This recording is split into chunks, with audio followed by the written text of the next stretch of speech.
นะคะและขอต้อนรับเลยสกายวงศ์ระวีและนานี่ฮิรันกรีสวัสดีครับสวัสดีครับสวัสดีทุกคนนะครับสวัสดีครับสวัสดีพี่เซนครับโอ้โหครับมารยาทดีมากๆเลยสวัสดีแค่สวัสดีพี่3 รอบแล้วนะรู้ตัวกันปะจริงเหรอครับตั้งแต่มานี่เหรอครับน่ารักมากนะคะนอกจากทักทาย FJC แล้วทักทายทุกคนที่ติดตามเราอยู่ในทุกๆช่องทางเนาะไม่ว่าจะเป็นฟังผ่านคลื่น Flex 104.5 ระหว่างขับรถนะคะที่ Lido Connect ตรงนี้ Live Studio YouTube Facebook Live ที่ Flex Connect ด้วยนะคะพี่อยากได้2เวอร์ชันเลยเอาแบบเป็นตัวเองจริงๆเป็นสกายเป็นนานิแล้วก็เป็นตัวละครเป็นเซนต์แล้วก็เป็นชินหมายถึงว่าให้พวกเราฝากเหรอครับเป็นการแนะนำตัวเองใน2คาแรคเตอร์ให้กับผู้ชมที่ฟังอยู่ในทุกแพลตฟอร์มเอาง่ายๆได้เลยนานี่สวัสดีครับอะไรอย่างเงี้ยเป็นสไตล์นานี่ได้ยินแล้วผมเป็นนานี่ให้เองแล้วนานี่เป็นผมยากเราพยายามจะเป็นคนอื่นมาโดยตลอดนะเมื่อกี้คือจะเป็นพี่ตอนร้องเพลงก็ไปแรปครับผมทักทายหน่อยค่ะอันนี้คือเป็นนานี่ก่อนคนขับรถก็ได้ยินถูกไหมครับใช่คนขับรถไม่ถึงว่าอันนี้คือกำลังขับรถอยู่อันนี้คือได้ยินทั่วสยามเลยเหรอครับทั่ว Lido Connect แล้วก็คนที่ฟังอยู่ผ่านคลื่นวิทยุเวลาขับรถอยู่ได้ยินเหมือนกันนานี่แนะนำตัวหน่อยครับสวัสดีครับผมนานิฮิรันกิจนะครับเป็นนักแสดงจากซีรีส์ไฮสคูลเฟนมี่ครับใครขับรถอยู่ขับรถดีๆนะครับอันนี้เป็นสไตล์นานิขอสไตล์ชินหน่อยฝากซีรีส์ด้วยชินมาฝากซีรีส์แล้ววะเอ้ยเป็นชินเป็นวิชินลืมคาแรคเตอร์แล้วครับผมนี่เขากำลังโหลดอยู่แป๊บนึงโอเคครับโอเคครับเซนพูดให้กูหน่อยนี่เขามีแบบลีลางั้นเซนพูดหน่อยพูดหน่อยเป็นเซนด้วยนะสวัสดีครับขออภัยในคำหยาบเมื่อกี้ด้วยนะครับมันเป็นคาแรคเตอร์เนาะเป็นคาแรคเตอร์ครับใช่ไหมเห็นไหมว่ามันมีความต่างกันเนาะมันจะไม่เหมือนกันตัวจริงกับตัวละครไม่เหมือนกันต่างกันราวฟ้ากับเหวครับว้าวตัวจริงเป็นฟ้าหรือเหวเฟลโอเคสกายแนะนำตัวหน่อยขอแบบเวอร์ชันเป็นสกายแล้วก็ต่อด้วยเป็นเซนหน่อยนะคะครับสวัสดีครับผมสกายวงศ์ระวีนะครับเป็นนักแสดงจาก GMM TV นะครับหน้าใหม่ไฟแรงครับใครขับรถอยู่เปิดเพลงฟังก่อนฟังพวกผมได้นะครับชื่อเพลงว่าไม่ทิ้งกันรีบดู YouTube ตอนนี้เลยครับค่ะเพราะว่าแล้วเดี๋ยวค่อยมาฟังพวกผมก็ได้พี่เปิดไปแล้วเมื่อกี้นะทุกคนเขาได้ฟังกันไปหมดแล้วเมื่อกี้ก็ฟังด้วยกันไม่ใช่เหรอใช่เต็มเลยก็เมื่อกี้เราก็ร้องกับแรปอยู่ไงไม่ได้เปิดซ้อมเหรอครับเมื่อกี้ไม่คิดว่าพี่บิ้วเหรอไม่ใช่พี่เปิดจริงๆโอเคเซนพูดถึงแนะนำตัวเองหน่อยนิดนึงสวัสดีครับผมเซนไทม์นิทิศสวัสดีถึงทุกท่านที่กำลังฟังคลื่น Flex 104.5 นะครับทุกแพลตฟอร์มนะครับว้าว ใครขับรถอยู่นะครับก็ขับกลับบ้านดีๆนะครับรถติดอย่าเพิ่งโมโหนะครับวันนี้มีสกายและนานี่อยู่เป็นเพื่อนนะคะซึ่งพี่อยากจะย้อนกลับไปเลยแต่ว่าเดี๋ยวฝากแฟนๆก่อนวันนี้เรามีแฮชแท็กด้วยครับ Hashtag Flex 1045x High School Frenemy นะคะปั่นเทรนกันหน่อยนะคะให้กับทั้งคู่แล้วก็คือเป็นซีรีส์ที่กระแสดีขึ้นเรื่อยๆแบบที่คิดว่าทั้งสองคนก็น่าจะรับรู้ได้เนาะซีรีส์กระแสเหมือนผักครับเพราะว่าผมเห็นแฟนๆเขาบอกเป็นออร์แกนิกผมก็เลยเชื่อแบบเหมือนผักแบบเรามันเป็นคนตลกหน้านิ่งนะรู้ตัวปะเนี่ยตอนนี้ก็ยังนิ่งอยู่ผมว่าผมพูดเอาเรื่องที่ผมรับสารมาแล้วผมมาเล่าให้ทุกคนฟังเราไม่ได้คิดว่ามันตลกใช่ผมจริงจังตอนนี้ซีเรียสอยู่ซีเรียสอยู่งั้นพี่ถามคำถามซีเรียสเลยได้ครับอันนี้อยากย้อนกลับไปนะคะคือจริงๆตอนนี้เราเดินมาถึง EP ที่เท่าไหร่แล้วนะ12ครับล่าสุดนะครับ EP ล่าสุดคือ12 EP 12ใช่ครับอยากรู้ว่าย้อนกลับไปตอนแรกที่ได้โจทย์ว่าเราต้องมาแสดงซีรีส์เรื่องนี้ตอนนั้นความรู้สึกของเรามันเป็นยังไงและอะไรที่คิดว่ามันหนักใจสุดเลยแบบรับดีไหมมันหนักใจมันอยู่ในใจเราคิดตัดสินใจลำบากจังเลยเพราะเรื่องนี้ขอคนละ1คำตอบนานิก่อนมาหน้าตาเหมือนคิดไม่ออกแต่พี่อยากให้ตอบแล้วผมก่อนเลยก็รับน้องไงนานิเพิ่งมาที่นี่ครั้งแรกสกายมาแล้ว2ทีมั้ง2 ถึง 3 ทีผมว่า2 ถึง 3 ว่าคุณดูไปไอ้น้องใหม่ช่ำชองน้องใหม่โอเคครับคือเรื่องหนักใจใช่ไหมครับจริงๆผมว่าเรื่องหนักใจน่าจะถ้าแรกๆเลยน่าจะเป็นเรื่อง เรื่องการเข้าคาแรคเตอร์แล้วก็เพราะว่าด้วยตัวนันนี้เองเป็นคนที่ energy ต่ำแต่ว่าตัวชินต้องเป็นคนที่เขาเรียกอะไรเหมือนพุ่งไปข้างหน้าครับแบบอันนี้มันจะเป็นศัพท์เรียงศัพท์อุ้ยเป็นแบบเหมือนพุ่งไปข้างหน้าเหมือนเป็นคนพุ่งครับเป็นคนแบบว่าห้าวปากไม่ตรงกับใจดุๆอะไรอย่างเงี้ยแล้วผมก็รู้สึกว่ามันก็เลยค่อนข้างห่างไกลกับตัวนันนี้แล้วนันนี้ก็เลยแบบพยายามพัฒนาตัวเองตรงนี้ก็คิดว่าน่าจะเป็นเรื่องพวกนี้ก่อนแรกๆเลยนะครับแรกๆใช่เอ้ยมันก็ดูแบบคนละคาแรคเตอร์จริงๆอะเนาะแต่ว่าเชื่อว่าเขาต้องเห็นอะไรในตัวเรามากๆที่ทำให้เรามาสื่อสารแล้วก็มาเป็นแบบสวมตัวละครตัวนี้แล้วก็ทำได้ดีมากๆเลยโอ้ขอบคุณมากครับใช่ไหมสกายยอดเยี่ยมครับยอดเยี่ยมเนาะหาที่เปรียบไม่ได้ครับไม่ได้เลยแล้วเราล่ะอะไรที่รู้สึกว่าเฮ้ยหนักใจตอนที่จะมารับบทนี้ก็ตอนแรกก็ตอนแรกดีใจไหมที่จะได้รู้ว่าได้เล่นกับคุณนันนี่ว้าวมีคำถามมาใหม่ด้วยดีใจไหมตอนแรกคุณสกายดีใจหรือไม่ตอบแบบตามความจริงเครียดเลยตอนแรกเครียดเลยเพราะมันตึงมันตึงสุดเลยเนาะใช่ครับมันเขาติดแอคกันตอนแรกเขาเป็นพี่เท่อะช่วงนั้นหรอแล้วเราก็รู้สึกว่าเฮ้ยมันเครียดเนาะเพราะฉะนั้นคำว่าดีใจมันยังไม่ใช่ความรู้สึกแรกๆครับเรียกว่าแบบกังวลว่าเราจะเข้ากับเขาได้หรือเปล่าอันนี้มากกว่าครับแล้วสุดท้ายเข้าได้ไหมครับเฮ้ยเขาลังเลอะสงสัยเข้าไม่ได้นานี้รู้สึกยังไงกับคำตอบเป็นอย่างที่คิดไหมหรือยังไงรู้สึกเศร้าใจปอบเขาหน่อยได้ไหมโอ้ไม่เป็นไรนะเข้าก็ได้แล้วงั้นถามคำถามเดียวกันแล้วนานี้รู้สึกยังไงว่าตอนที่เราต้องมาทำงานกับสกายผมรู้สึกว่าดีใจคือปลื้มปิติเดี๋ยวก่อนคือเราผมรู้สึกว่าผมต้องตั้งใจเพราะว่าคือคุณสกายเนี่ยเขาเป็นนักแสดงมากฝีมือมาก่อนอยู่แล้วอะไรเงี้ยแล้วถ้าผมไม่ตั้งใจผมก็กลัวจะแบบคือหลักๆผมกลัวพี่ฝนด่ากลัวโดนพุ่มกับด่าแต่ว่ากลัวเล่นกับสกายแล้วแบบว่าเดี๋ยวสกายหาว่าแบบไม่ตั้งใจอะไรเงี้ยผมก็เลยตั้งใจตัวเองขึ้นมาเพื่อให้เล่นกับสกายให้เท่าเทียมครับอันนี้เป็นความจริงกี่เปอร์เซ็นต์ครับพี่ว่าเกิน100นะเขาพูดแบบก็ออกมาจากใจอ่ะใช่ไหมคือความตั้งใจแต่อันนี้เขาไปพูดเป็นครั้งแรกเลยนะเขาไม่เคยพูดที่ไหนมาก่อนพิเศษคือที่นี่ exclusive เสมอพี่ขอบคุณมากๆเลยที่แบบว่าถามอะไรไปก็คือตอบจากใจจริงๆเนาะ flexible อยู่แล้วใช่ไหมyeah of course ค่ะโอเคพี่อยากรู้เลยว่าคือตอนนี้มันดำเนินมาจนถึง EP ที่12แล้วช่วย recap กันแบบสั้นๆหน่อยได้ไหมว่ามันเป็นประมาณไหนอะไรยังไงตั้งแต่ต้นเอาสั้นๆขอสั้นๆแบบภายใน1 นาทีช่วยกันพูดอ่ะเป็นเรื่องราวระหว่างเซนกับชินครับ5 วิก็ได้ครับเฮ้ยงั้นเติมหน่อยอันนี้เติมอีกสัก5 วิถึง10 วิได้ไหมความสัมพันธ์ของเรามาถึงตอนนี้มันคือประมาณไหนผมว่ามันเพราะว่าที่ผ่านมาคือเดี๋ยวรักเดี๋ยวตีมันมีอะไรหลายอย่างมากคืออลีกับสั้นๆก็คือเ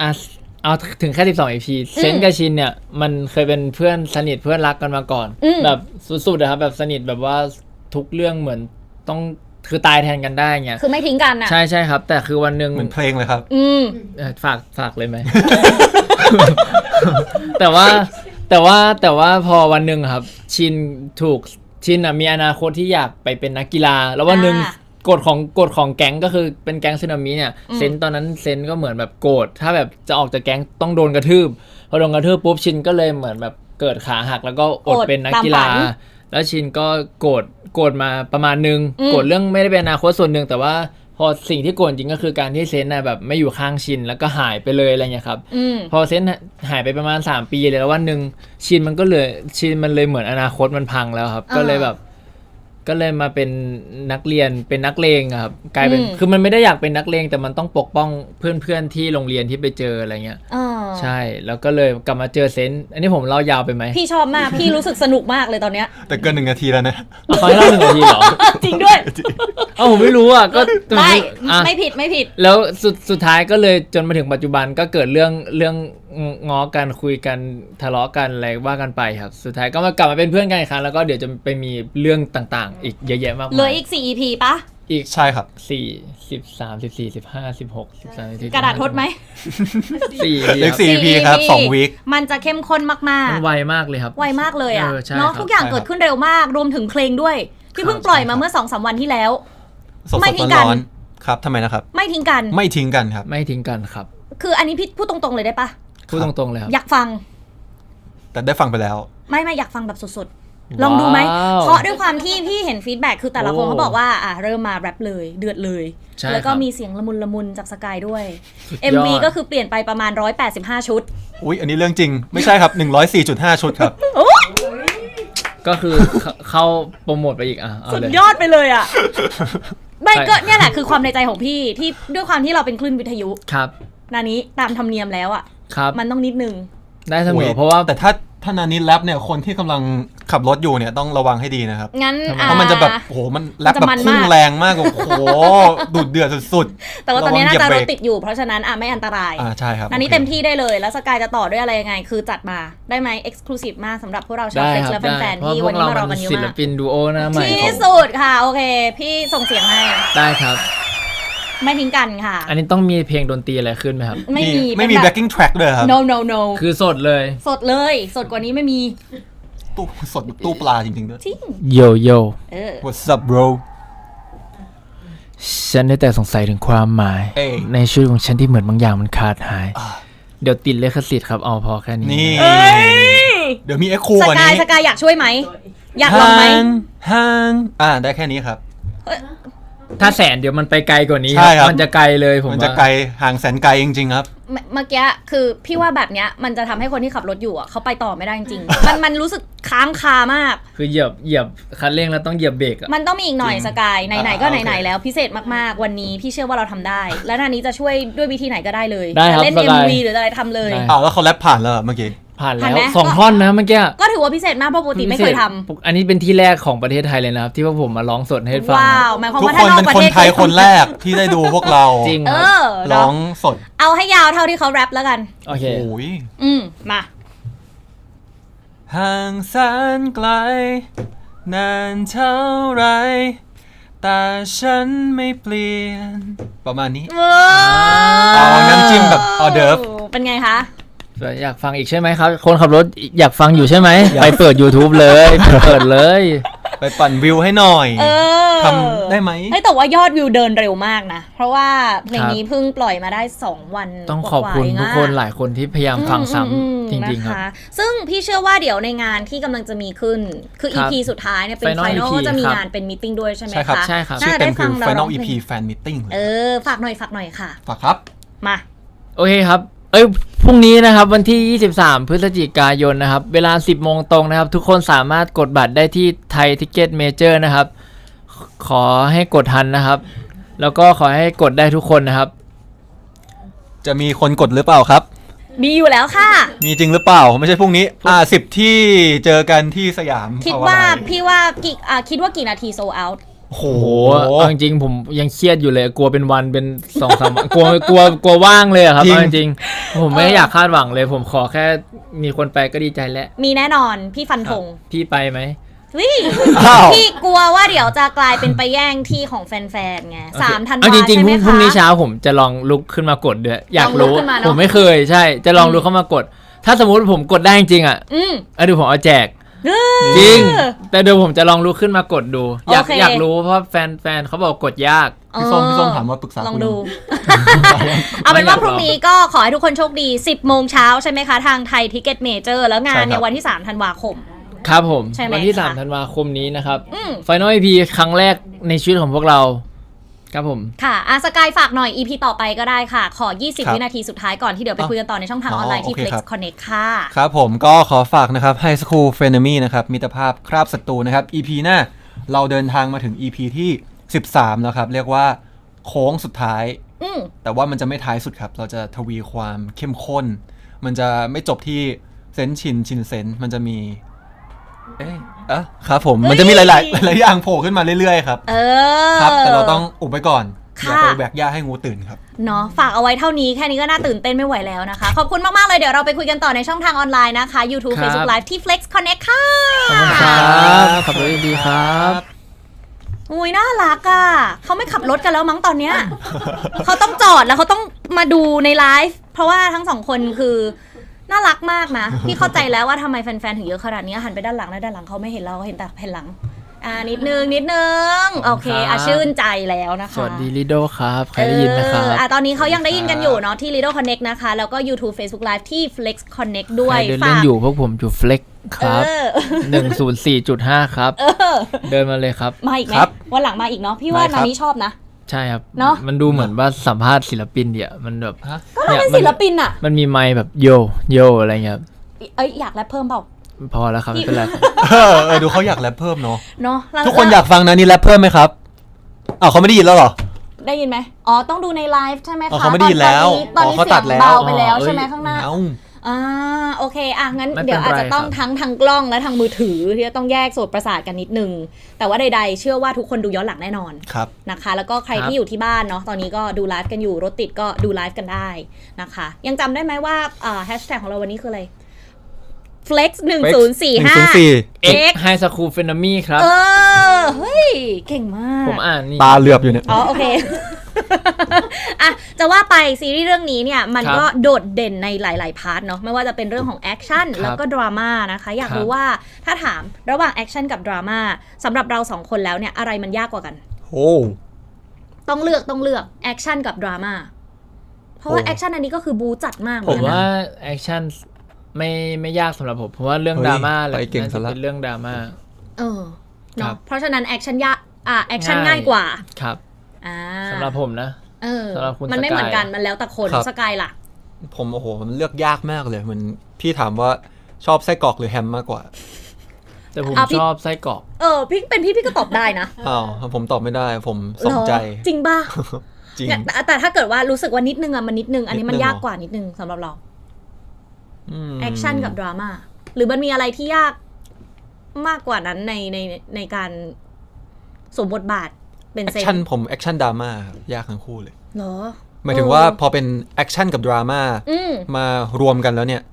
มันจะยิ่งยากเพราะว่าเราต้องคีปอารมณ์แล้วก็ต้องคีปบล็อกกิ้งในการแสดง acting ด้วยเนาะแล้วคือเรื่องนี้มันคือมี2ส่วนนี้เสมอเลยใช่ครับใช่ไหมคะและช่วงที่ถ่ายทำมันมีวิธีหรือว่ามีเคล็ดลับอะไรไหมคือเราจะต้องแบบ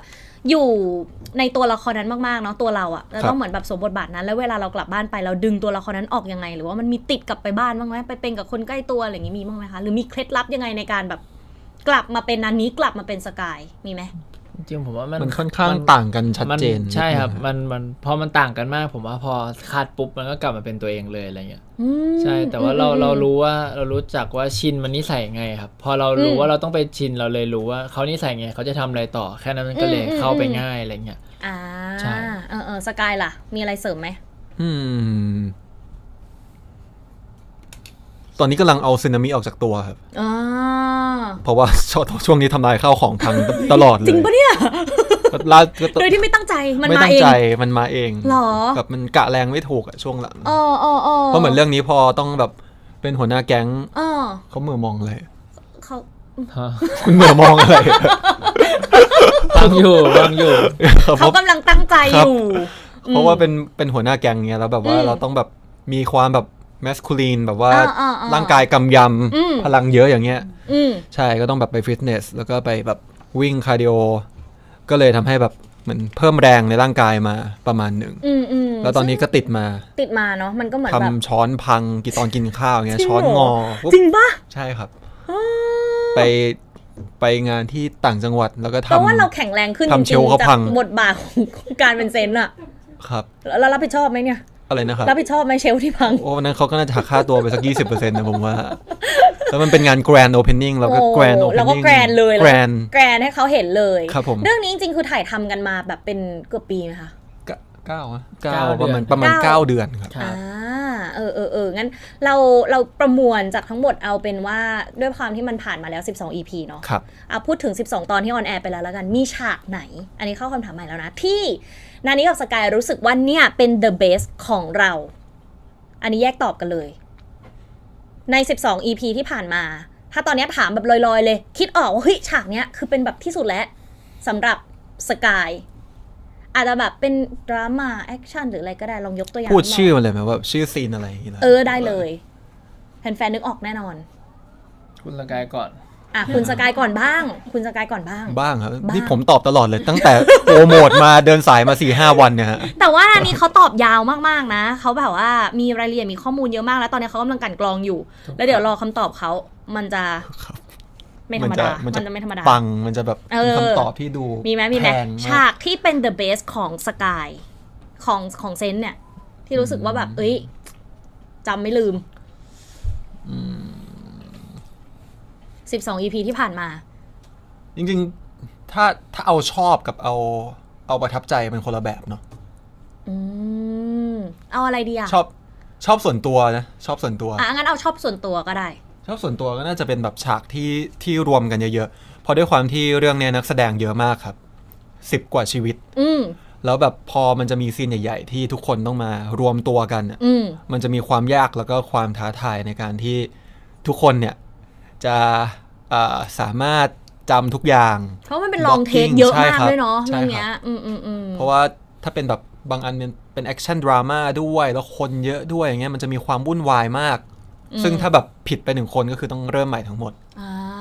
ใช่มันก็จะมีฉากพวกนั้นแหละ เนาะ ที่ บางทีเราตั้งใจสุดๆแล้วแต่มันก็แบบก็กลายเป็นความกดดันเบา ใช่ครับ จริงๆก็อาจจะไม่ได้เรียกว่าประทับใจ อาจจะเรียกว่าแบบตรึงตาอยู่ในหัว ว่า 4-5 ชั่วโมงยังไม่จบอีกเหรอ ๆ แต่ว่าก็ชอบ แล้ว ช ก็ อบ จะไม่ลืม ก็จะไม่ลืม โอเคหน้านี้ล่ะหน้านี้ ครับ ซีนไหนที่รู้สึกว่าเป็น the best หรือว่าที่ชอบที่สุดประทับใจที่สุดของเราคือ ผมชอบเยอะ ผมชอบหลายซีน ผมชอบเยอะมาก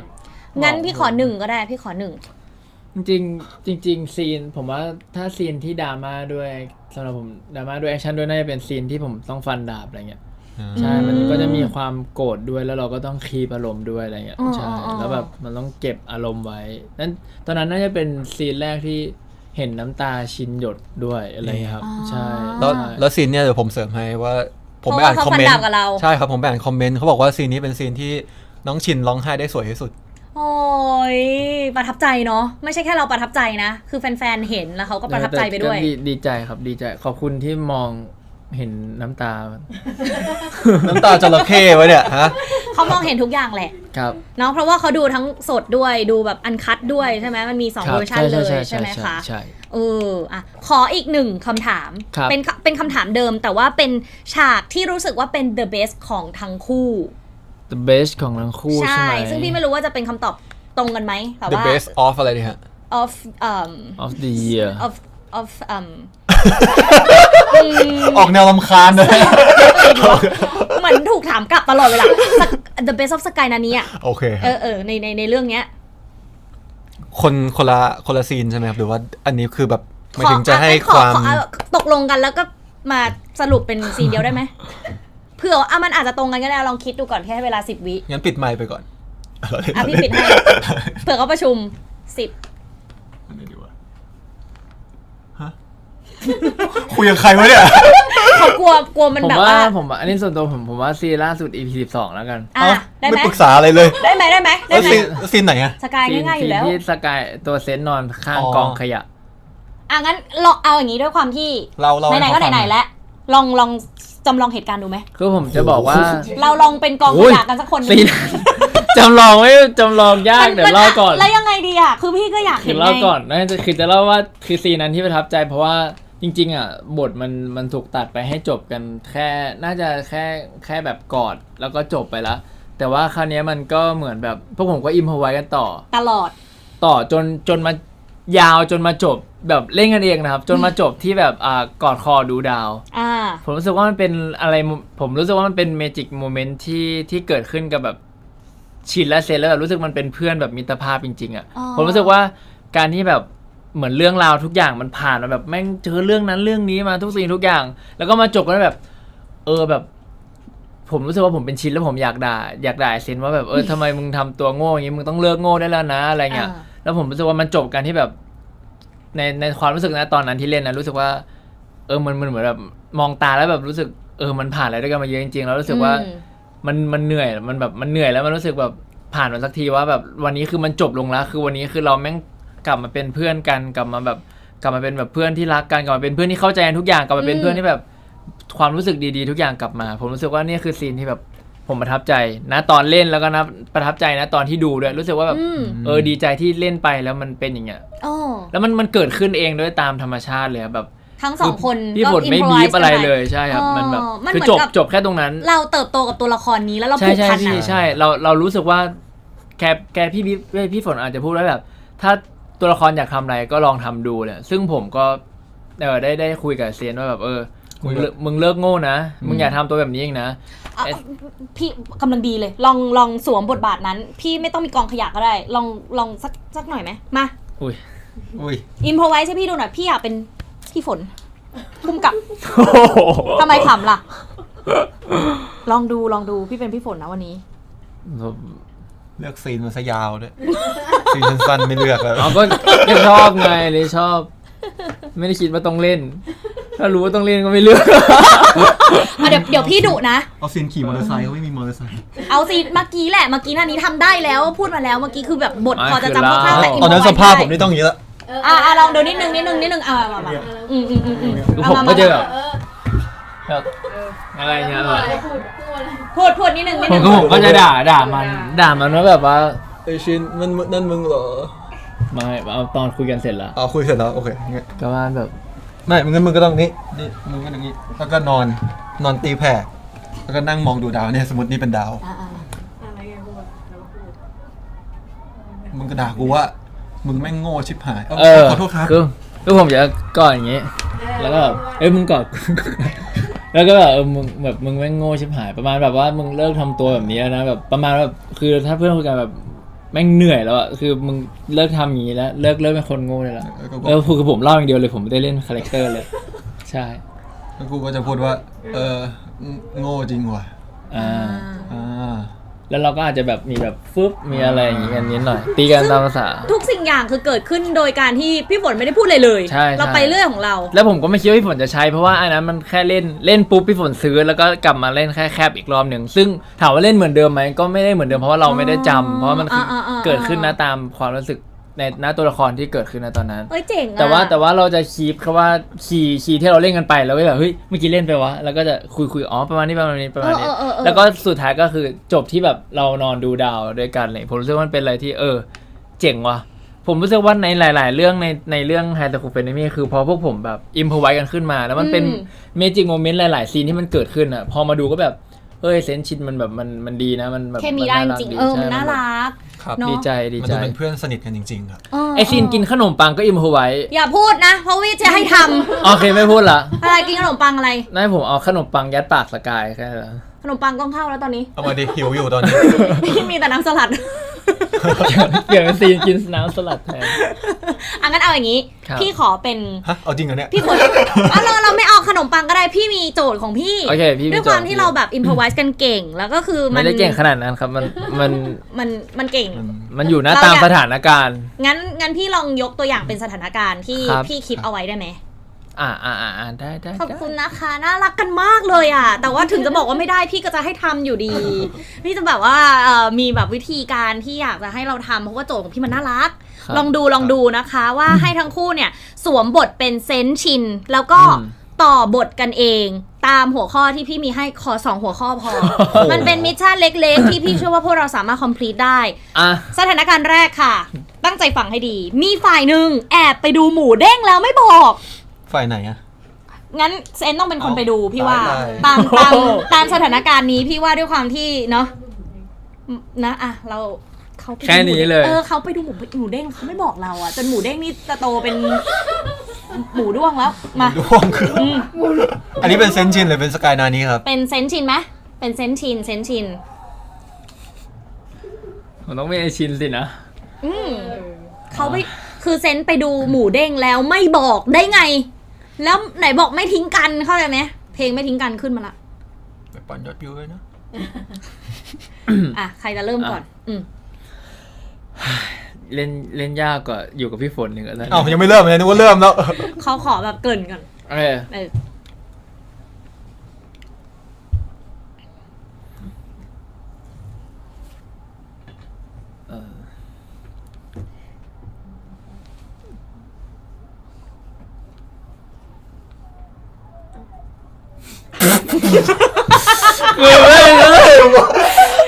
โอเค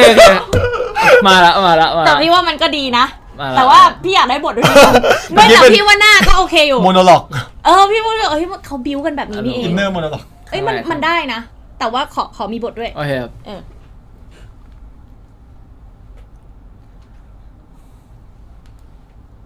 มึงไปไหนมา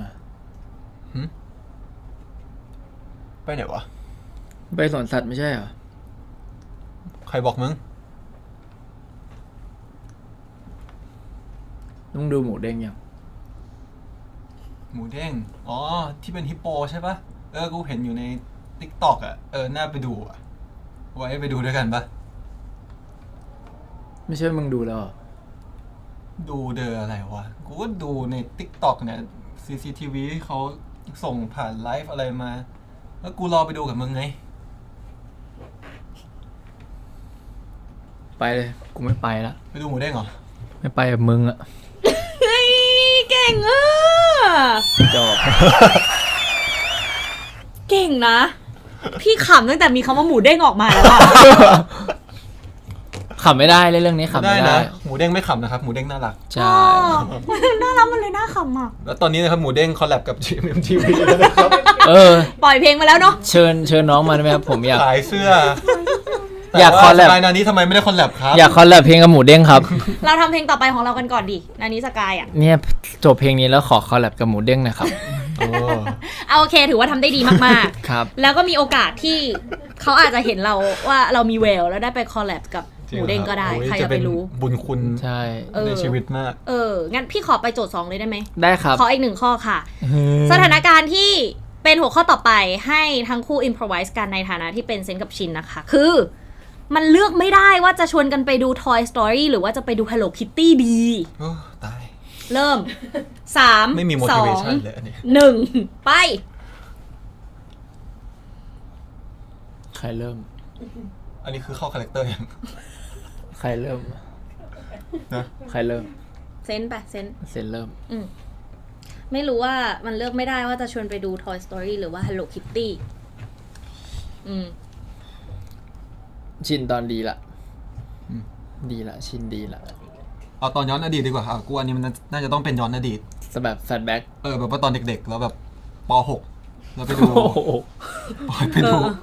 ไปดูด้วยกันเสริมสร้างจินตนาการ ดีเขาแบบสร้างสถานการณ์ก่อน นะยืนมา10 นาทีแล้วเนี่ยสูงมึงจะดูรอบไหน ดูเรื่องอะไร กูจะดู2 เรื่อง กูบอกว่าไม่ได้เวลามันไม่ได้ต้องไปเรียนต่อไง จะเรียนทำไม วันนี้กูต้องดู2 เรื่อง กูพลาด Toy Story ไม่ได้ ก็พอกูไม่เรียนกูจะไปร้านเกมไปตีคนมึงก็ด่า แต่วันนี้มึงต้องดู Toy Story อะกู สรุปมึงอยากดู Toy Story มึงอยากดูรอบไหน 3:45 ดู Hello Kitty ด้วย มึงเลือก Hello Kitty ให้กูด้วย กูบอกว่ามันดูได้แค่เรื่องเดียวไง กูบอกว่ามึงต้องดูอีกเรื่องกับกูด้วยเข้าใจไหม เพราะฉะนั้นมึงจองตั๋ว2 อันซะ มึงอยากให้กูโง่เป็นควายเหรอ มึงจับหัวกู งั้นวันนี้มึงดูกูเลือกให้ วันนี้มึงดู Toy Story แล้วพรุ่งนี้กูไปดู Hello Kitty กับมึง ไม่เอาจะดูวันนี้ พวกมึงนี่งอแงเป็นเด็กโอ้โหกูกลับไปฟ้องจริงๆให้จริงๆตีตูดเลย ไหมถ้ามึงฟ้องจริงๆมึงไม่ต้องนอนบ้านกูนะงั้นนะ ซะงั้นอย่ามาง้อกูแล้วกัน มึงอะต้องง้อกู เชื่อ เฮ้ย เก่งมากนะ เอาจริงๆนะมันจะมีสักกี่คนที่สามารถ มันจะมีสักกี่คนที่ยอมเล่นบ้าง ใช่มันจะเจอกันแบบนี้มันยากมากนะ จริ ที่ ง ไป เหรอ ได้ ครับเรื่องจริงไหมครับ จริง อยาก จริง ขอบคุณครับ พี่นึกว่าเป็นอีกเรื่องหนึ่งเลยเมื่อกี้ หรอ ก็คือคาแรคเตอร์ไม่ดีไม่รู้ว่าเป็นอีกเรื่องหนึ่งแล้ว อย่างนี้เป็นแฟลชแบ็ก ไม่มันดูแบบเป็นเรื่องเป็นราวมาก มันจะมี เหอ แฟล แบบ ชแบ็กชินกับเซนที่เป็นช่วงสนิทกัน แล้วก็ช่วง อ่า ทะเลาะกัน อ่า แล้วก็ช่วงเพิ่งดีกันมี3 โซน เก่งมากอ่ะ แล้วไม่หลุดขำกันเลย ในขณะที่พี่เป็นคนดูแบบบัตร50,000เนาะ บัตร50,000 ใกล้ไงใกล้ เก่งมากนะคะ คือในซีรีส์เรื่องนี้เนี่ยคือเราอ่ะเป็นทั้งเพื่อนรัก แล้วก็เป็นศัตรู กลับไปกลับมาใดๆจะจบยังไงอันนี้เดี๋ยวไปดูกันอะไรอย่างเงี้ย ใช่ครั ค่ะ บ เนาะก็ซีรีส์เนี้ยมันพูดถึงความสัมพันธ์ก็ค่อนข้างเยอะอยู่เหมือนกันนอกจากแบบความดราม่าความแอคชั่นอะไรอย่างงี้นะคะพี่อยากจะมาถามเกี่ยวกับเราสองคนบ้างดีกว่า ครับ สกายกับนานิถ้าให้เปรียบเทียบไอตอนที่ก่อนมาแสดงซีรีส์เรื่องนี้ด้วยกัน ถ้าเกิดว่าเต็ม10อะเราให้คะแนนเท่าไหร่ หมายถึงว่า คะแนนความสัมพันธ์ที่แบบว่าก่อนที่เราจะมาแสดงซีรีส์ด้วยกัน ก่อนจะเจอกับสกายเนี่ยเหรอครับ ใช่ มันจะติดลบก็ได้นะ หรือว่ามันจะแบบแบบอยู่ในเลขตัวเดียวหรืออะไรอย่างเงี้ย คือความรู้สึกของเรา มันเท่าไหร่ ครับ ให้คิดเป็นตัวเลขไว้นะ ครับ คิดยัง อย่าเพิ่งตอบ พี่อยากให้ตอบพร้อมกัน ครับ 3 2 1 เนี่ยคนขี้โกงอ่ะ เฮ้ยจริงๆเราควรมีกระดานเนาะ จริง หมายถึงกระดานสองอัน ก็เขียนพร้อมกันแล้วก็ค่อยยกทุบพร้อมกันใช่ไหม มี ยืมกระดาษข้างนอกไหม งั้นบอกคนละครั้งก็ได้ว่าเต็ม10อะคิดว่าเท่าไหร่ก่อน เต็ม หน้า 10 นี่ย เหรอครับ อ๋อ สำหรับที่คือผมแบบยังไม่รู้จัก ก่อนนะ สกายหรือว่าไง ก่อนรู้จัก ก่อนมาเจอก่อนจะรู้ว่าต้องเล่นซีรีส์ก่อนทุกสิ่งทุกอย่าง ใช่ คือผมเป็นคนไม่ค่อยอะไรกับคนผมน่าจะเริ่มกับทุกคนด้วยแบบด้วยศูนย์ แล้วค่อยๆแบบไป1 2 3 4ถ้าแบบรู้สึกเราสบายใจแล้วดีด้วยเงี้ยผมก็จะค่อยๆเพิ่มแบบ1 2 3 4 5จะไป90แต่ถ้าแบบรู้สึกว่าใครไม่ไหวจริงๆแบบไม่โอเคจริงก็อาจจะติดลบอะไรเงี้ยแต่ถ้าใครที่แบบเรารู้สึกว่าเป็นคนปกติทั่วไปก็จะเห็นแบบเป็นศูนย์เป็นแบบเป็นคนปกติที่แบบเราไม่ได้เกลียดเขานะก็คือคนปกติที่ดีด้วยทุกสิ่งทุกอย่างแหละแต่ว่าอาจจะไม่ได้แบบว่าต้องมีความพิเศษอะไรเงี้ย เข้าใจมากๆเข้าใจมากๆ ซึ่งผมได้คะแนนเท่าไหร่ครับ 0ไงเมื่อกี้ที่เขาบอก0ไม่อันนี้ เขาเมื่อกี้พูด in general ใช่ไหม อะไรนะ พูดโดยแบบทั่วไปใช่ไหมเมื่อ ใช่ กี้ ตอนทั่วไป เขายังไม่ให้คะแนนผม เอารอ ไม่แต่ก็เริ่มจากศูนย์ไง ก็นี่ไงสกายเราต้องยอมรับนะว่าเราได้0ก่อน คือตอนแรก อันนี้คือตอนแรกเขาเน้นย้ำเลยว่าตอนแรก ตอน ของ แรก เรา ที่แบบ ของ ยัง เรา ไม่รู้จักเลย เอาแบบตัวเลขที่อยู่ในใจเมื่อกี้เท่าไหร่ที่ให้นานี้ก่อนจะมาเล่นซีรีส์เรื่องนี้ด้วยกัน -1 ฮะ โหหนัก ทำไม กว่ เขาติด1เพราะอะไรเหตุผล ก็ดูแบบเป็นคนที่ ติดแอคแน่เลย มาดูแบบจากภายนอกก็ดูเป็นคนที่ไม่น่าจะเข้ากับเราได้ อันนี้คือเห็นรูปนะ เห็นจากรูป เห็นจาก IG อะไรเงี้ยเขาเป็นแบบ ตัดสินไหมชอบ ตอน ตั นั้ ด น สิน เขา คนภายนอก เอ้าก็ต้องยังไม่รู้จักกันมันก็ต้องตัดสินจากภายนอกก่อน ใช่ไหมนิด ใช่ นึง ครับ นิดนึงอ่ะอันนี้คำถามสำคัญค่ะ ครับ อยากรู้ว่าพอเราร่วมงานด้วยกันมาเกือบปีเนาะใช่ไหมกับ ครับ การถ่ายทำซีรีส์เรื่องนี้ผ่านอะไรมาเยอะมาก แล้วก็เคมีต่างๆเนาะแล้วก็ดำเนินมาจนถึง EP นี้แล้ว12แล้วนะ ครั คะ บ เราให้คะแนนอีกคนหนึ่งเท่าไหร่ อันนี้พูดไม่อวย ไม่อวยสกายอย่าอวยนะเพราะเขาไม่อวยให้เราเลย ไม่อวยครับ แต่ผมให้ 104.5 ครับ โอ้โห พี่เอาสกายมาทำงานที่ดีด้วยนะครับ สวัสดีครับผม FJ Sky นะครับ วันนี้คุณอยู่กับ มาแทนพี่เราไล มา ฟ์ ด้วยกันเราเป็นดูโอ หมายถึงสกายกับนานี้ ครับ กลับบ้านดีกว่าอยากได้ คือ ขอเต็ม10ขอเต็ อั ม นนี้ 10 คืออันนี้ ไม่ ไม่ อ อ ว วย ยจริงๆพออันนี้พูดถึงพาร์ทการทำงานหรือต่างๆ เรื่องนิสัยหรือการที่แบบได้ใช้ชีวิตด้วยกันมา ก็รู้สึกว่าก็ให้ใจสกายไปเลยก็คือ10อยู่ที่ว่าหลังจากนี้จะทำให้ติดลบหรือทำให้บวกขึ้นไปอะไรเงี้ยใช่แต่หลักๆคือตอนนี้ก็คือให้แบบให้สกายให้แบบเพื่อนคนนี้แบบ10เลยแบบสบายใจ10จริงๆครับแบบเราคุยกันทุกเรื่องปรึกษาแบบมีอะไรคุยกัน แล้วก็ไม่ได้รู้สึกลำบากใจอะไรแค่เนี้ยรู้สึกว่าเป็นแบบเหมือนเขาก็เหมือนเป็นที่พึ่งพาของเรารู้สึกว่าในชีวิตของเรานะตอนนี้ก็เหมือนมีสกายเพิ่มมาอีกหนึ่งอย่างใช่ครับ รักมากเลยอ่ะเราให้เขาเท่าไหร่ พี่รู้ว่าเราอยากให้104.5 แล้วจริงๆถามว่าพี่รู้แหละว่าให้10เหมือนกันใช่ปะคือมันดูออกอ่ะหมายถึงว่าเราคุยกันตลอดช่วงเวลาที่ผ่านมาเกือบ1 ชั่วโมงมันแบบ ให้ 10 หนึ่ง ใช่ไม สับศอกให้ แต่ว่าเอาแบบไม่อวยเอาตัวเลขที่คิดเมื่อกี้นี้ ครับ อะไรอ่ะ อยากรู้ด้วยเลย เขาคุยอะไรกันไม่รู้ นี่ใช่ไหม ใช่ เขาบอกว่าน่ารักมาก จริงเหรอ ใช่ เปล่าเขาบอกใกล้หมดเวลาแล้วนะครับ กระชับหน่อย เพราะเราสองคนมีธุระต่ออย่างนี้เหรอ ไม่ใช่ เพราะผมพูดไม่รู้เรื่องกัน เต็ม 10 เต็ม10ก็มันมีแค่10ไงถ้ามันมากกว่า10ก็จริงๆก็น่าจะให้มากกว่านั้น งั้นขยายความนิดนึงเพราะเมื่อกี้นานี้เขาพูดถึงเราอีก ก็ดีครับมันก็อย่างที่นันนี้บอกแหละ ก็พอได้ทำงานกันเรื่อยๆนี่จริงๆก็เหมือนรู้จักกันมาน่าจะ 2 ปี บวก 2 ปีแล้วครับ 2 ปีขึ้นไป 2 ปีขึ้นไป ใช่ครับเหมือนจะเป็นระยะเวลาสั้นๆ แต่ก็แบบเหมือนได้ใช้ชีวิตอยู่ด้วยกัน ผมว่าหลังจากนี้ บ่ ก็ อยมาก ไปอีกเรื่อยๆอะไรเงี้ย อีก104.5 ปี ถูก ร้อย ถูก พี่ว่าเลิกเหอะเลขเนี้ย ชอบนะ ชอบ เออ เดี๋ยวถูกหวยนะ โอ้ก็ใกล้ๆแล้วนะครับ อีกไม่กี่วันนะ โอเค เอาเป็นว่าพี่เชื่อว่าความสัมพันธ์อ่ะมันดีอยู่แล้วเนาะทำงานด้วยกันแล้วก็มันรู้สึกว่ามันเข้าใจกัน ใช่ครับ เนาะแล้วมันผ่านการเรียนรู้เยอะมากไม่ใช่แค่สิ่งที่เราเห็นในจอ แต่ว่าเบื้องหลังคือเราต้องไปเรียนเราต้องไปนู่นไปนี่ เยอะมากๆเลยใช่ไหมคะ ขอเช็คลิสต์ความซีของทั้งคู่หน่อยได้ไหม นิดนึงนะคะ คือผมต้องบอกก่อนผมกับสกายเนี่ยคือโตกันมาคนละเวคนละทาง คือนิสัยลักษณะนิสัยคือคนละโลกกันเลย แต่ผมว่าโชคดีที่คุยกันแล้วแบบปรับความเข้าใจกันได้เนี่ยผมว่ามันเลยทำให้พาร์ทเนอร์การทำงานมันเลยง่าย ใช่ไหม โอ้ เล่าทำไม ชอบพี่ชอบ คือผมจะอธิบายว่าถ้าระหว่างคะแนนความสีอาจจะเป็น0ได้ เพราะว่าเราลักษณะ คนละทาง นิสัยกันใช่ครับ เป็นซีแบบพาราเรล เฮ้ยงั้นแปลว่ามันยิ่งเจ๋งมากๆที่เราสามารถเข้ากันได้นะ ในขณะที่เราแบบมากันแบบคน ใช่ ละเว ใช่แต่ว่าเราก็จะเอาแชร์ของประสบการณ์ของแต่ละคนที่ไปเจอมาก็มาคุยกันอะไร เนาะ เงี้ย แปลว่าแบบเปิดกันทั้งคู่ ใช่ครับเปิดทั้งคู่ ใช่นะคะ ซึ่งก็เดี๋ยวเรามาลองดูแล้วกัน เพราะว่ายังไงก็พี่คิดคำถามมาละ ขอใช้หน่อย เช็คลิสต์ความซีของทั้งคู่นะคะ ครับ โอเค ชื่อที่เรียกกันได้ของอีกฝ่ายเมื่อเราสนิทกัน อาจจะไม่ได้ยังไม่เคยถูกใช้แต่ว่าเป็นชื่อที่คิดว่าเหมาะกับเขาเวลาเราสนิทแบบยังไงดีวะใช่ไหมประมาณนี้เนาะ อ๋อคือให้คิดตอนนี้ได้เหรอ ใช่คิดเล่นๆเขาเหมาะกับอะไรฉายาเขาอะไรเงี้ยที่ไม่ใช่ซึนามิอะ ผมว่าสำหรับผมก็ไอ้หน้าหมาจบเลย จบเลยสนิทจริงไอ้หน้าหมา ไอ้หน้าหมา ซึ่งหมามันน่ารัก ถูกมันก็อิงตามเรื่องเลยครับ ไหนลองทำหน้าหมา ทำไม่เป็น ทำไม่เป็นหน้าหมามันต้องยังไง หน้าหมามันอยู่ในซีรีส์ครับ ตัวจริงผมไม่หมาครับ งั้นชื่อที่เรียกนานี้ ไอ้หน้าแมว ไอ้หน้าแมวหน้าแมวทำยังไง หรือไม่ต้องทำแล้วหน้าแมวอยู่แล้ว ไม่ผมรอ สุดท้ายก็นี่ไง ก็ดูเอาจริงก็อยู่ไปอยู่มาก็ดูเป็นคนคล้ายๆกันอยู่นะครับ ใช่ไหม แต่ตามันเหมือนแมว เนาะใช่ไหมก็มีความนะ มันจะมีความแบบเฉียวๆแต่ว่า แต่ว่าก็น่ารักทั้งสองคือทั้งหมาและแมว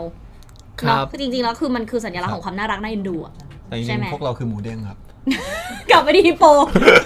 เอาโอเค เรื่องต่อไปค่ะ ขอเรื่องที่ทำได้ ถ้าเกิดว่าอีกฝ่ายขอให้เราทำสกายทำได้เลยถ้านานี้ขอเรื่องนี้ทำได้แน่ ได้แน่ อะไรนะมันถึงว่า เรื่องที่ทำได้ถ้าอีกฝ่ายขอแบบอะไรก็ได้ นานี้ขออันเนี้ยสกายทำได้แน่นอน พาไปกินข้าวหน่อย ใช่ ได้เสมอ ได้เสมอ ล่าสุดกินอะไร ล่าสุด เบลินกินช็อปกินฮอตพอตด้วยกินเบลินกินซูชิอะไรก็ไปกินมา เยอะจริงเนาะ กินเยอะ อันนี้คือโอเค เรากินด้วยกันหลายมื้อ ครับ โอเค คือชวนเมื่อไหร่ไปหมด ถ้าสมมติว่ามีช่วงแกลบว่างที่แบบตรงกันแล้วมีช่วงที่ต้องหรือไปไหนด้วยกันหรือต้องอะไรที่มันเกี่ยวกับด้วยกันหรือได้เจอกันหรือว่าว่างอะไรอย่างเงี้ยถ้าชวนก็คือไปถ้าว่างจริง แล้วส่วนใหญ่ใครเป็นคนคิดว่าจะกินอะไร ส่วนใหญ่ก็น่าจะเป็นผม แล้วก็แต่ว่าก็จะคุยกับสกายบ้างว่าสกายอยากกินไหมแต่สกายมันก็ง่ายเป็นคนง่าย เป็นคนง่าย แล้วเราจริงๆแล้วเราเป็นคนกินคล้ายกันไหม ขายไหมถ้าเรื่องเนื้อน่าจะขายปะ เรื่องอะไรนะครับ เนื้อ เนื้อ เรื่องเนื้อ ชอบกินเนื้อเหมือนกัน ใช่ไหม ชอบกินเนื้อสัตว์ ชอบกินเนื้อสัตว์ กินบุฟเฟ่ต์ปะใช่ปะ กินครับ เราเป็นคนง่ายๆไง เพราะว่าเขาชงมาแบบประมาณว่าเราต้องตอบว่าใช่แล้วอะ มันปูแบ็กกราวมาแล้วอะแล้วเราคาแรคเตอร์ไม่ใช่มัน เรา ก็ ก็ตอบไปว่าแบบไม่ก็ ไม่ เดี๋ยวเพื่อน แต่ ดู ว่า ไม่น่าเชื่อถือ แต่ว่าสกายจะไปกินอะไรหลังจากนั้นก็ของสกายไงครับ เราเคยชวนกันไปกินแบบเฮลตี้บ้างปะ ไม่มี ไม่มีเลยหมาล่าอย่าง แต่ เงี้ย ผมจะชอบถามสกายเพราะว่าถามว่าไอของพวกนี้อันไหนมันเฮลตี้บ้างไม่เฮลตี้บ้าง ถามแล้ว ถามว่าแบบอันนี้มันแคลเยอะไหมอันนี้มันอ้วนไหมอะไรเงี้ยสกายเขาจะมีความรู้ด้านนี้เยอะผมจะไม่ค่อยรู้เท่าไหร่ผมจะกินเลย แต่สุดท้ายเราก็จะไปแบบบุฟเฟ่ไปแบบ หลักๆคือชอบบุฟเฟ่ต์ อะไรอย่างนั้น ถ้าว่างๆก็แบบชอบกินซูชิใช่ โอเค เราถูกเขาชวนไปกินข้าวด้วยเมื่อไหร่เราไปตลอดแล้วสำหรับนานี้ล่ะ ครับ ถ้าเกิดว่าสกายขอสิ่งนี้เราทำให้ได้แน่ ตลอดเลย ไม่มีหรอ ผมว่าผมไม่เคยทำอะไรให้ไม่ได้นะ โอเคตอบได้ดี ผมทำ แต่ผมก็ไม่เคยขออะไรนะ ใช่คุณสกายเขาไม่ได้ขออะไรอ่ะ จริงเหรอ ใช่เขาไม่ได้ขออะไรนอกจากผมเข้าไปคุยกับเขาเองไปคุยนั่นคุยนี่ชวนทำนั่นทำนี่นอกจากสกายแบบอ๋อก็ขอไปปั้นดินเผาอะไรเงี้ยครับผมก็ยอมไปกับสกายอะไรเงี้ย ผมไม่ได้ขอ เออ เขา ความจริงหรือความฝันนะ เราไปปั้นดินเผาด้วยกันมาเปล่า ไปบ้าน ไป ครับ บ้าน แล้วสรุปใครชวนนานี้ คือผมชวนเขาไปเที่ยวเชียงใหม่แต่ผมไม่รู้จะไปไหนสกายได้เสนอว่าไปปั้นดินเผาผมก็เลยเอาไปก็ได้ ผมบอกไปปั้นดินเผาไหมเป็นประโยคคำถาม อ๋อมันก็เหมือนชวนเบา ใช่เพราะเขาบอกว่าเนี่ยก็ไม่รู้จะไปทำอะไรดีเหมือนกันทั้งที่มันเป็นบ้านเกิดเขา ๆ ผมก็เลยเสนอว่าไปปั้นดินเผาไหม ที่บ้านเขาที่เชียงใหม่ บ้านเขา ก็เลยไปกันนอกเหนือจากการ ใช่ครับ ไปวัดไปอธิษ เอา ฐาน ผมก็ถือว่าผมยอมไป ก็จริง ใช่ เพราะว่าเราเหมือนแบบเราพูดมาไงว่า เอ้ยเราอยากจะ แต่สกายอยากไปดูเสื้อวินเทจโอ้ แล้ แล้ว ว เรา ผ ไป ม ปะ ผมพาไป อุ้ย ผ น่าม พา รัก ไปที่เชียงใหม่ ได้ไหม ใช่ ได้กี่ตัว ไม่ได้ซื้อครับ ไปทำอะไรอ่ะ มันไม่ ไปดู ราคาไม่ได้ ไม่ถูกใจ ต่อราคาไม่ได้ ใช่ไม่ถูกใจครับ แปลว่าจริง ๆ แล้วอ่ะถ้าเกิดว่าสกายชวนนันนี้ไปไหนอ่ะนันนี้เขาก็พร้อมไป ก็ไปครับก็ไป แต่ไม่รู้ว่าเสมอหรือเปล่า ก็ต้องดูสถานที่ดูต่างๆแล้วนะแต่ล่าสุดเขาชวนผมไปกินร้านของเขาร้านเบลอขายเลย ขายนอกเหนือจากขายบัตรพรุ่งนี้แล้วอันนี้ขายนี้ก่อนแล้วมาเนี่ยนิดนึง ใช่ยินเหรอครับครับผมขอฝากร้านฮันนะของคุณนานี้นะครับ หันหน้า พูดก็ผิด ฮันแน่ทดสอบว่าเจ้าของจริงหรือเปล่า ร้านฮันน่านะครับ อะไรอร่อยคะ ร้านเขาครับ ไม่ผมขายพวกเสื้อผ้าครับ เสื้อผ้าเขาขาย กำลัง เสื้อ เดี๋ยวกำลังเก็บเงินออกคอใหม่ครับแป๊บนึงนะครับ ครับ แต่ของ โอเค คุณสกายเป็นร้านเกี่ยวกับแซนด์วิชเบอร์เกอร์ใช่ไหม แซนด์วิชครับ เป็นแบบ specialty sandwich ครับ ว้าว สุดยอดอร่อย เราชอบ อร่อย เมนูไหนนันนี้ ชอบที่เป็นเนื้อครับ อ่า ใช่แค่นั้นเลยครับ เนื้ออะไรครับ เนื้อวากิว ครับผม ไปสั่งตามได้ ครับ ใช่ไหมคะ ครับ สั่ง delivery ได้ครับ อืม ไปกินที่ร้านก็ได้ครับ ชื่อว่าร้านอะไรนะอีกรอบ Brent ครับ ว้าว เบลน แค่พูดก็ดูมีเสน่ห์แล้วม แต่ถ้ากินจะอร่อยกว่านี้ครับ อร่อยกว่านี้ใช่ไหมข้อต่อไปพี่ไม่รู้ว่าจริงๆเคยแบบจริงๆทำนู่นทำนี่แล้วมันด้วยความที่เราต้องทำงานด้วยกันเยอะมากเนาะบางทีมันอาจจะมีขัดใจไม่ถูกใจกันบ้างนะวิธีง้อมีไหมคะวิธีง้อคืนดีทำให้สถานการณ์มันดีขึ้น ถ้าเกิดว่าอีกฝ่ายหนึ่งเขาโกรธอะทำยังไง มัน คิ ไม่ ด เคยมี แล้วงั้นสมมุติได้ไหมว่าถ้าสมมุติว่านานี้แบบงอนแล้วเราดูออกว่าเอ้ยเขางอนสิ่งที่จะเป็นวิธีการง้อของสกายคืออะไรคิดว่า เอาจริงนะตั้งแต่เกิดมาผมยังไม่เคยเห็นนานี้งอนใครเลย นี่เขางอนอยู่นะลองง้อเขาดูไหม ง้อหน่อยงอน คิดว่าวิธีไหนลอง อะไรนะครับ คิดดูเล่นๆสมมติเขางอนขึ้นมาจริงๆในอนาคตใครจะไปรู้ใช่ป่ะเราจะง้อด้วยวิธีไหน ชวนไปกินอะไรหรือ พาไปดูหมูเด้ง อ่าเฮ้ยเขาดูหายเลยอ่ะ ใช่เวิร์ก ซื้ออะไรนะ ชื่อตัวอะไรนะคุโรมะ ไม่ใช่ไมโลดี้ เอาเหรอ ไมโลดี้ อีกตัวหนึงอะคุโรมะ คุโรมิ ผิดไปหมด ซื้อ อ่า เมโลดี้คุโรมะคุโรมิให้ ตอนเนี้ยแหละเขาจะงอนแล้วจำไม่ถูกก่อนโอเค และนานี้ล่ะคะ สมมติว่าสถานการณ์มันพาไปแล้วเราไปเจอว่าสกายเขางอนเราวิธีการที่เราคิดว่าเราจะใช้กับเขาในการง้อคืออะไร ผมจะเข้าไปคุยกับเขาคุยตรงๆ แล้วคุยทำเป็นเหมือนไม่มีอะไรเกิดขึ้นนะ เนียน ใช่แต่ว่าคุยเลยคุย ว่า คุยแล้วก็ปรับความเข้าใจเลยครับ คุยว่าอะไร เพราะผมเป็นคนไม่ค่อยชอบปล่อยให้สถานการณ์มาอยู่ตรงนั้นนานเดี๋ยวมันอึดอัดไม่สบายใจ ก็คุยเลย เขาไปคุยเลย ให้เราสบายใจแล้วเขา คุย ก็ เล สบาย ยใจ ชวน ด้วย กินข้าวเลยชวนเลย ชวนกินข้าวไงฮะเขาชวนเก่งชวนกินข้าว เดี๋ยวเผลอๆนี่เลิก Flex Talk เนี่ยหิวอีกไปกินต่อนะคะ โอเค ข้อต่อไปอันนี้ถ้าเกิดว่าซีกันจริงจะต้องรู้นะคะ สิ่งที่เชื่อว่าอีกฝ่ายหนึ่งเขาจะไม่ยอมทิ้งแน่ๆเขาจะมีติดตัวอยู่หรือว่ามีอยู่ที่บ้านหรือของที่มันแบบคู่ใจเขาเสมอแล้วเขาจะไม่ทิ้งสิ่งนี้แน่ๆเลย สิ่งของเหรอ สิ่งของ ถ้าตัดโทรศัพท์ออกพวกอะไรพวกนี้ออกกระเป๋าตังค์ถูกไหม เอาที่แบบสเปเชียลเลยเนาะ มีไหมแต่เป็นคำถามที่ยากเหมือนกันนะเป็นพี่ก็ไม่รู้ เยอะเลยเนี่ย เยอะเลยเหรอ ที่เป็นแบบพวกตุ๊กตาลาบูบู อ่า ตุ๊กตาแบบเนี่ยอะไรนะ My Melody เขาจะไม่ยอมคุโรมิ เมื่อกี้จะคุรุมะแล้ว ใช่ครับเขาจะไม่ยอมเด็ดขาด ถูกต้องไหมคะ ใช่ผมสงสาร สงสาร สงสาร เพราะว่าเหมือนเรารับเขามาเลี้ยงแล้วพี่ โอ้ มันเหมือนมันสำหรับผมมันเหมือนแบบตัดหางปล่อยวัดอะมันเหมือนฟิลนั้นอะผมก็เลยรู้สึกแบบเอ มัน อ มันต้องไม่ทิ้งกัน แล้วคนผลิตเขาทำหน้าตุ๊กตาออกมาน่าสงสารด้วยไง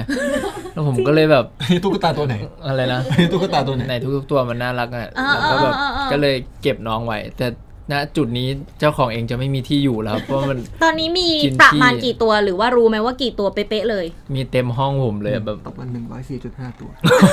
อ๋อตอน104.5 ตัวเหรอ มากกว่า 104.5 ตัวปะ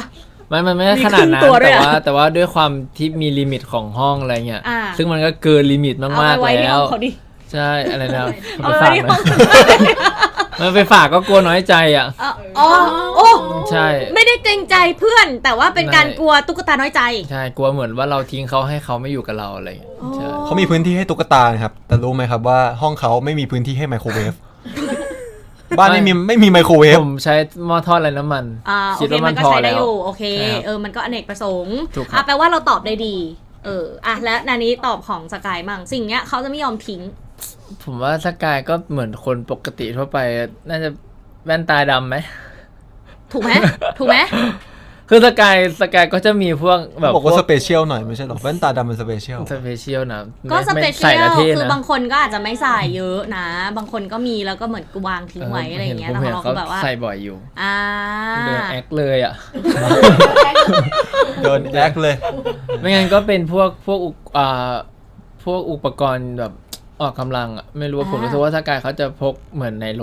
รถไว้เหมือนเตรียม ถ้าวันไหนจะออกกำลังนะเขาเตรียมไว้เพื่อไปออกได้เลยอะไรเงี้ย คือมีพร้อมเลย ใช่ครับ ปกติก็ไม่ได้มีอย่างนี้กันทุกคนนะ ใช่ เหรอครับ ใช่ไหมถูกไหมล่ะในรถมีไหมสรุป มี โอเค สแตนบาย โอเคงั้นแปลว่าตอบได้ แต่ว่า ถูก ผม ต้อง ชอบดูคอลเลคชันรองเท้าเขามาออกกำลังกายเขาจะเปลี่ยนเรื่อยๆ อ่า เขาจะมีความชอบแฟชั่นทางด้านแบรนด์บางแบรนด์ที่แบบลึกๆหน่อยผมว่าก็เจ๋งดีอะ ก็จะแบบเหมือนเป็นตัวที่เป็นเหมือนแวร์ไอเทมอะไรอย่าง ใช่ งี้สกายก็จะชอ ของส บ กาย ผมเน้นแฟชั่นกีฬาเขาเน้นแฟชั่นแบบแฟชั่น เขาจะเน้นแฟชั่น ทีนี้เขาต้องรองเท้าหนัง ก็มีความเหมือนที่ต่าง ใช่เหมือน ใช่ครับ ที่แตกต่าง ใช่ แต่ไม่ทิ้งกันครับ ไม่ทิ้งกันแน่นอน ครับ นะคะ ใน YouTube วันนี้นะครับ ฟังได้แล้วนะครับ เข้ามาตั้งนานแล้วไม่ต้องวัน MV นี้ ดีมาก MV ดีมากดูแล้วแค่ดูก็คุ้มแล้ว ขอบคุณ ขนาด มาก ปิด ครับ เสียงก็คุ้ม แล้วก็ เฮ้ย ลองอีกทีนึงเอาแบบเปิดเสียงด้วย ก็ไม่คุ้มละ เสียงด้วยครับ ยิ่งคุ้มเข้าไปใหญ่ เอาไป cover ได้นะครับ ซีรีส์เรื่องนี้เนี่ยนอกเหนือจากเพลงไม่ทิ้งกันที่ดี ครับ มากๆแล้วนะคะ คือมันก็จะมีเหมือนเป็นแบบประโยคที่เขาฮิตกันมากๆเลยใช่ไหมประโยคนั้นคือ เฮ้ยเขาใช้กันทั่วบ้านทั่วเมือง ที่เขาพูดอะอิมินา อ๋อ สกายนานี้อย่างเงี้ย ผมอยากรู้ว่าใครเป็นคนริเริ่มจริงๆผมว่าเขาเก่ง เรา เอาจริงๆ เราไม่รู้ใช่ไหมอยู่ดีมันก็เริ่มขึ้นมา คืออยู่ๆมันก็เกิดขึ้นมาแล้วก็เป็นไวรัลซึ่งผมอ่ะไม่รู้ว่าใครเป็นคนเริ่ม แต่ผมรู้สึกว่าคนเริ่มอ่ะคีเอทดีแม่งเก่งอ่ะ เนาะ เก่งมาก แล้ว ใช่ มันกลายเป็นพี่จ จริง ำเวอร์ชั่นปกติไม่ได้แล้วอะ เวอร์ชัน เวอร์ชันท่องบทสวดเหรอครับ ฮะ บทสวดเป็นไงนะอิมินา สกาเลยนะ สกาเลนะ คือ ทาง ตอนแรกคือพี่แบบ พยายามนี้ พี่แบบสกายนานี้ไปแล้วเลยอะมันคือการที่เหมือนกับให้เราอธิษฐานอะไรบางอย่างใช่ไหม ใช่ผมคิดว่าใช่นะผมคิดว่า เห็นเต็มเลยคอมเมนต์ใต้ YouTube อะ น่าจะเป็นการกดดันน่าจะเป็น การกดดันบางอย่าง แล้วมันก็มีโอกาสเวลาอธิษฐานใช่ไหมมันก็มีโอกาสที่จะเป็นจริงนะ ใช่ครั คะ บ พี่อยากรู้อันนี้มาคำถามท้ายๆแล้ว ครับ ในใจเราตอนเนี้ยถ้าสมมติอยากจะให้อธิษฐานอะไรสักอย่างหนึ่งอธิษฐานอะไรดี อธิษฐานขอให้พรุ่งนี้ Final EP Fan Meeting นะครับ กดบัตร งั้นเราต้อง 10 โมง ต้องพูดด้วยต้องมีท่องคาถาด้วยค่ะ ฮะ อิมินาเนี่ยต้องเป็นไป ส ตาม กาเลนะ อิมินาสกายนานี้ แล้วก็คือวิธีการแบบเหมือนอธิษฐานอะเหมือนฟิลแบบ ไปนานี้ ลองดูซินานี้ป่ะ รู้นะแฟนคลับมันจะแกล้งฉันใช่ไหม ใช่ไหมล่ะ ใช่ไหมล่ะ ลองดูอธิษฐาน ก่อนที่เราจะวันนี้ทุกคนจะหลับฝันดี มินาสกาเลนะ เนี่ย อีมินาสกายนานิขอให้ทุกคนอยู่กับสกายนานิเป็นนานๆนี่แน่โดนของแล้ว ขอให้ทุกคนมีความสุขความเจริญก้าวหน้าในหน้าที่การงานแล้วก็ขอให้ กดบัตร Final EP ให้หมดเลยนะครับ แล้วก็ขอทำให้เราได้มาเจอกันบ่อยๆ ไม่ให้จางหายไปครับ สาธุ เอ้ยเขาทำได้ดีมากนะ ทำได้ดี ครับ ทำได้ดีมากๆเลยอ่ะเก่งมากนะคะ ข้างนอกนี่มือถือก็อยากถือ อ่ะสุดข้างนอกเขาได้ยินเรา มือ แล้ว ก็ ใช่ อยาก ไหม พนม เขาได้ยินไหม เขา ได้ยิน ได้ยินไหมคะ ได้ยินไหม ได้ ครับ ยินใช่ไหมถ้าตรงนี้อาจจะได้ยินไหมตรงใกล้ๆตรงนี้ได้ยินไหม ไม่น่า โอเค ได้ยิน อ่ะมาสกายคะตาเราแล้ว เราต้องท่องอันนี้ด้วยเหรอ ใช่สิมันจะได้เป็นจริงนะ นะ ตามความเชื่อของแฟนซีรีส์ มีอะไรอยากจะฝากถึงแฟนคลับหรือทุกคนให้ความรักและความสนับสนุนทั้งคู่ไหมครับ อ่ะพูดได้นะ แต่ว่าต้องอิมินาก่อน ต้องพนมมือด้วย ไม่รู้คนข้างๆเขาพนมแล้วอ่ะ อีมินาสถาพรครับ ฝากถึงพี่ฐานะครับ อย่าทิ้งกันนะครับ ฝากพวกเราด้วยนะครับ ฝากสกายนานิฝากซีรีส์ High School Frenemy Final EP Fan Meeting ด้วยครับ เออ ขอให้พี่ฐาช่วยทำให้บัตรของเราขายหมดด้วยครับ ขอบคุณครับ ขอบคุณครับ พี่เชื่อว่าเป็นจริงแน่นอน พรุ่งนี้เดี๋ยวรู้กัน 10 โมงเช้าใช่ไหมไทยทิเก็ตเมเจอร์นะคะ ใช่ครับ 10 โมงเช้าครับ 10 โมงเช้านะคะ หวังว่าจะหมดขอให้ได้ถึงครึ่งนะครับ เนาะฝากแฟนๆหน่อยละกัน ก่อนที่จะหมดเวลาในช่วง Flex Talk นะคะ โอ้ ชวนเขาอีกทีนึง แบบว่าเขาไม่ควรพลาดเพราะอะไร แล้วก็อาจจะสปอยในอนาคตก็ได้ว่าในช่วง1 ปีที่เหลือนี้อีกแค่เดือนเดียว แล้วก็ในอนาคตมันจะมีอะไรเกิดขึ้นให้แฟนๆได้ติดตามเราทั้งคู่ หรือว่านานี้กับสกายได้หมด เดือนหน้า ฝากหน่อย ก็จะมีเขาดาวน์ปีใหม่ วิ ปกติไม่ได้มีพวกเรา ทุกคนก็เขาดาวน์ ตะกาย ครับ อันนี้ อัน คือ นี้ อัน ฝาก นี้คือ แฟน ส คลับ ปอยหรือเปล่า อันนี้คือสปอยหรือเปล่า มีโอกาสหรือเปล่า ไม่รู้ ไม่รู้ว่าโอเค ฝากแฟนคลับ เฉย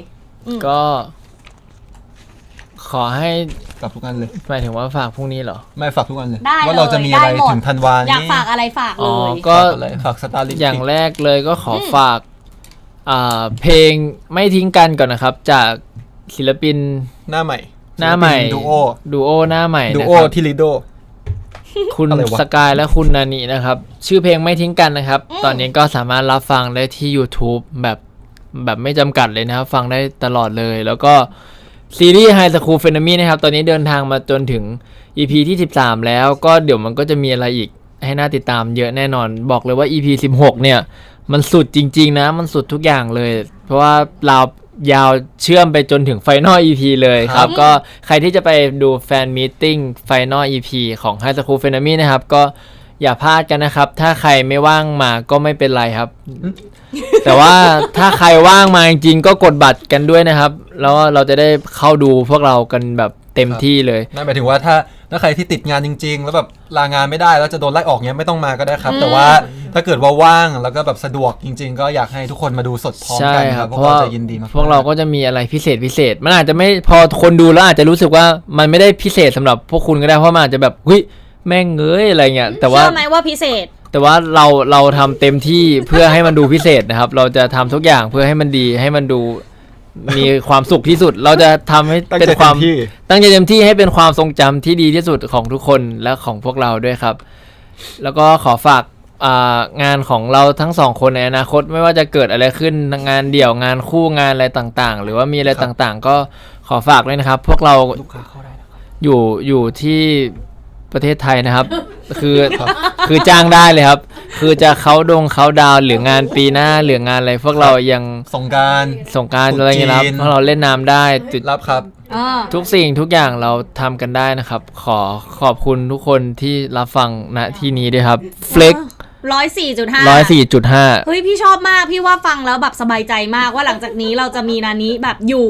นานี้จะอยู่คงกระพันกับ ผล สกาย งน คงกระพัน ต่างๆ ครับ แน่นอน อันนี้พี่คิดอย่างนั้นจริง ๆ หรือเปล่า จริงๆอ่ะถ้าพี่ว่าแฟนคลับต้องรู้สึกดี ครับผม ว่าหลังจากนี้เราจะได้ติดตามผลงานของทั้งคู่ ใช่ อีกยาว เราจะ ๆแน่ๆ เราจะอยู่ตรงนี้ไม่ให้หายไป ก็ขอให้ทุกคนอย่าหายไปเหมือนกัน ใช่ครับ นี่โดนไปอีกหนึ่ง ซึ่งตอนนี้ คาถา คือทุกคนเขาก็ยังไม่ไปไหนกันเลยค่ะ ครับ อ่ะรอสกาย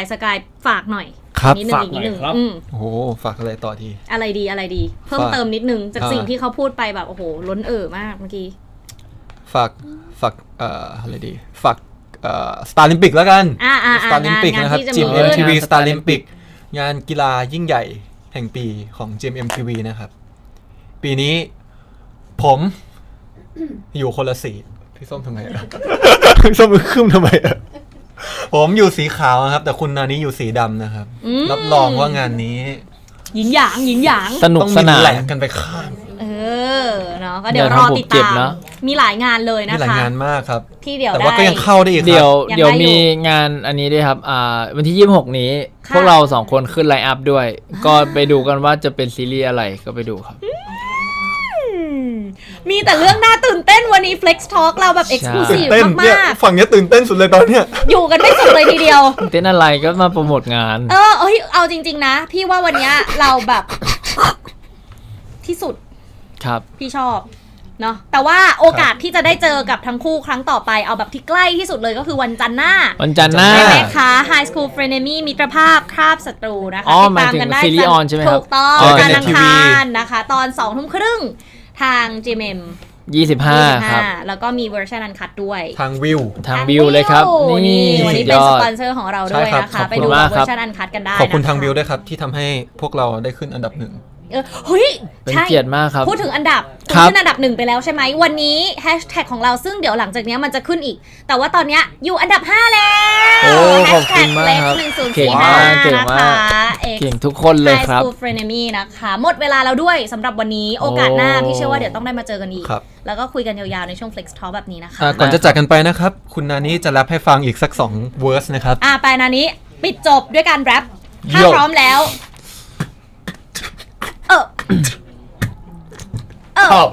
โอ้เขาเอาเลยมา นี่บีทบ็อกซ์เลย อิมพอไวส์ลาหน่อย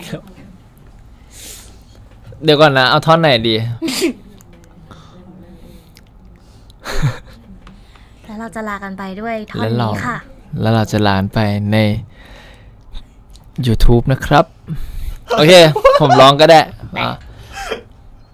เมื่อกี้ผมร้องท่อนไหนไปนะฉันรู้สึกว่าไม่อันนี้อยากเอาท่อนไหน ท่อนเวอร์สสั่งก็ได้ เวอร์สองเหรอมันเหรอ โปรดิวเซอร์ก็มามา พูดไว้ตอนนั้นจำได้ไหมคำสัญญาที่เคยสัญญากันเอาไว้ จะร้ายอยู่ดีแค่เรายัง จิ้งจกอ่ะ ตัดออก จิ้งจกอ่ะ โอเค ขอบคุณมากนะคะ ขอบคุณ นี่ ครั ก็ บ สกายและนานี้นะคะ ผมกลัวสิ่งที่เขาฟังไปมันไม่เหมือน YouTube อะครับ กลัวแบบมัน ก็เขาจะได้ไปฟังใน YouTube ด้วยไง นั่นแหละ ปก มันจะดูแตกต่างกันเกิน นะคะ วันนี้สนุกมากๆ ขอบคุณ ครั มาก บ ๆเลย ขอบคุณครับพี่เซน ที่ให้เวลากับ Flex Talk มากขนาดนี้ ครับ ขอบคุณแฟน ขอ ๆ บ ทุก คุณ คน ครับ ด้วย ขอบ นะ คุณ คะ ขอบคุณทุกคน ไป ขอ แล้ว อภัยนะครับ ถ้าพูดไม่รู้เรื่องขออ อยาก ภัย โดน ด้วยครับ พี่ชินต่อยครับ อยากโดนพี่ชินต่อยนะครับ